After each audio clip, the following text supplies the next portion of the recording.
मित्रों, पांडुपुत्र के बढ़ते प्रभाव के कारण धृतराष्ट्र बहुत चिंतित हो गए।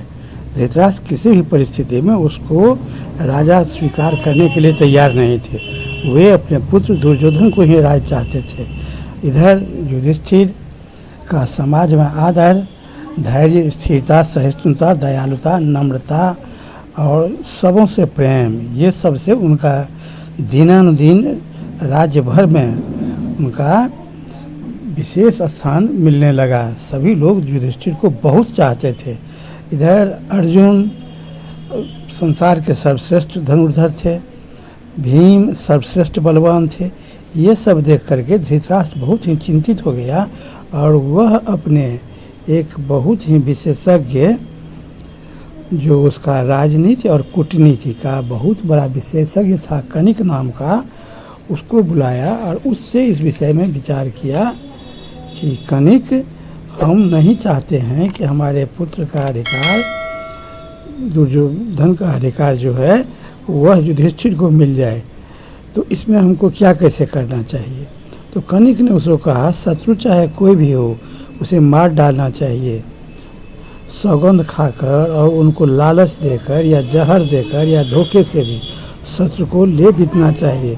मन में द्वेष रहने पर भी मुस्कुराकर बातचीत करनी चाहिए। मारने की इच्छा रखता हो तो मार देना चाहिए। शत्रु को किसी भी स्थिति में जिंदा नहीं छोड़ना चाहिए। यह सब देखकर और सुनकर धृतराष्ट्र बहुत प्रसन्न हुआ। उससे और सब बातें पूछने लगा। तो वह कहा कि मारने की इच्छा रखता हो तो मीठा ही बोलें, मार कर कृपा करें, अफसोस करें और रोवें, शत्रु को संतुष्ट रखें, परंतु उसकी चूक देखते ही चढ़ बैठें। जिस पर शंका नहीं होती हो उन्हीं पर अधिक शंका करनी चाहिए। वैसे लोग अधिक धोखा देते हैं। जो विश्वास पात्र है उन पर भी तो विश्वास नहीं करना चाहिए। वाणी का विनय और हृदय की कठोरता, भयंकर काम करते हुए भी मुस्कुरा कर बोलना, यह नीति निपुणता का चिन्ह है। हाथ जोड़ना, सौगंध खा लेना, आश्वासन देना, पैर छूना और आशा बंधाना, ये ही सब ऐश्वर्य प्राप्ति के उपाय हैं। अपनी बातों को केवल शत्रुओं से ही नहीं, मित्र से भी छिपाना चाहिए। किसी को आशा दे भी दें तो बहुत लंबे समय के लिए बीच में अड़चन डाल दें। राजन, आपको पांडवों से अपनी रक्षा करनी चाहिए। वे दुर्योधन आदि से बलवान हैं। आप ऐसा उपाय कीजिए कि उनसे कोई भय न रहे और उन्हें पश्चाताप भी न करना पड़े। इस सब तरह का बात कनिक ने धृतराष्ट्र को समझाया। उधर दुर्योधन ने देखा कि भीम सिंह की शक्ति असीम बढ़ गई है और अर्जुन का अस्त्र ज्ञान तथा अभ्यास विलक्षण है। उसका कलेजा जलने लगा। उसने कर्ण और शकुनी से मिलकर पांडवों को मारने के बहुत उपाय किए, परंतु पांडव सबसे बचते गए। विदुर की सलाह से उन्होंने यह बात किसी पर प्रकट नहीं की। नागरिक और पूर्ववासी पांडवों के गुण देखकर भरी सभा में उनसे गुणों का बखान करने लगे।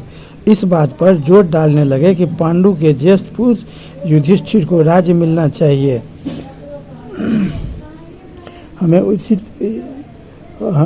है, इसलिए उचित है कि सत्य और करुणा के पक्षपाती पांडु के ज्येष्ठ पुत्र युधिष्ठिर को ही राजा बनावे। ये सारी जनता बोलने लगा। प्रजा की यह बात सुनकर दुर्योधन जलने लगा। वह धृतराष्ट्र के पास गया और उनसे कहने लगा, पिताजी, लोगों के मुंह से बड़ी बड़ी बकझक सुनने को मिल रही है। वे भीष्म को और आपको हटाकर पांडवों को राजा बनाना चाहते हैं। हम लोगों के लिए यह बहुत बड़ा खतरा है। आपने अपने अंधता के कारण मिलता हुआ राज्य भी अस्वीकार कर दिया। यदि युधिष्ठिर को राज्य मिल गया तो फिर वह उन्हीं के वंश में परंपरा से चलेगा और हमें कोई नहीं पूछेगा। हमें और हमारी संतान को नरक से के समान कष्ट भोगना पड़ेगा। पिताजी, आप कोई सुंदर सी युक्ति सोचकर पांडवों को यहाँ से वारणावत भेज दीजिए अब वारणावत किसी प्रकार से उन लोगों को भेजिए, बेटा मेरे भाई पांडु। तब धृतराष्ट्र ने कहा कि बेटा मेरे भाई पांडु बड़े ही धर्मात्मा थे और पांडु के मंत्री सेना और उनकी वंश परंपरा खूब भरण पोषण किया है। सारे नागरिक युधिष्ठिर से संतुष्ट रहते हैं। वे बिगड़ कर हम लोगों को मार डालें तो आप नम्रता के साथ पांडवों को वारणावत भेज दें। युधिष्ठिर बड़ा जोर दिया, राज पर मैं पूरी तरह कब्जा कर लूँगा। इसके बाद वे आ भी जाएं तो भी हानि नहीं कर सकते हैं। वह कुछ दिन वारणावत में केवल टिक जाएं, उसके बाद हम पूरे राज्य पर कब्जा कर लेंगे। यह कहकर दुर्योधन तो प्रजा को प्रसन्न करने में लग गया और धृतराष्ट्र ने कुछ ऐसे चतुर मंत्रियों को नियुक्त किया जो वारणावत की प्रशंसा करके पांडवों को वहां जाने के लिए उस्काने लगे।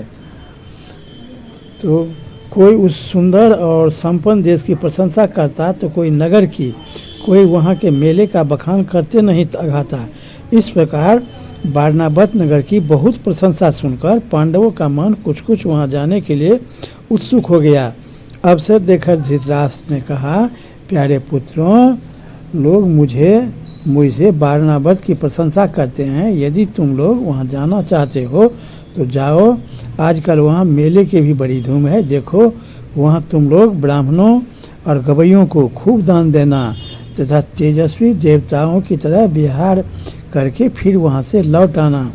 युधिष्ठिर धृतराष्ट्र की चाल तुरंत समझ गए। उन्होंने अपने को असहाय देखकर कहा, आपकी जैसी आज्ञा, हमें क्या आपत्ति है। उन्होंने कुरुवंश के बहनिक भीष्म, सोमदत्त आदि बड़े बूढ़ों, द्रोणाचार्य आदि तपस्वी ब्राह्मणों तथा गांधारी आदि माताओं से दीनतापूर्वक कहा, हम राजा धृतराष्ट्र की आज्ञा से अपने साथियों के सहित वारणावत जा रहे हैं।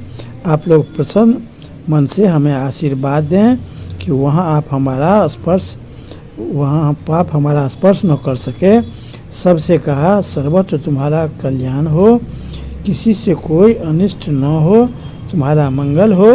तुमको अगर धृतराष्ट्र कहते हैं तो वे राजा हैं और तुम्हारे पिता तुल्य चाचा हैं।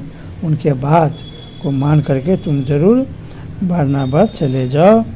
तो ये जब वो लोग जाने के लिए तैयार हो गए तो ये बात सुन करके धृतराष्ट्र को भी बहुत ज़्यादा प्रसन्नता हुआ। वह पांडु पुत्रों को वारणावत जाने की आज्ञा दे दी। तब दुरात्मा दुर्योधन को बड़ी प्रसन्नता हुआ। उसने अपने मंत्री पुरोचन को एकांत में बुलाया और उसके साथ वहाँ षड्यंत्र रचने लगा। और वहाँ के षड्यंत्र और वारणावत की कहानी सुनने के लिए वीडियो की अगली कड़ी का प्रतीक्षा करें। बहुत बहुत धन्यवाद।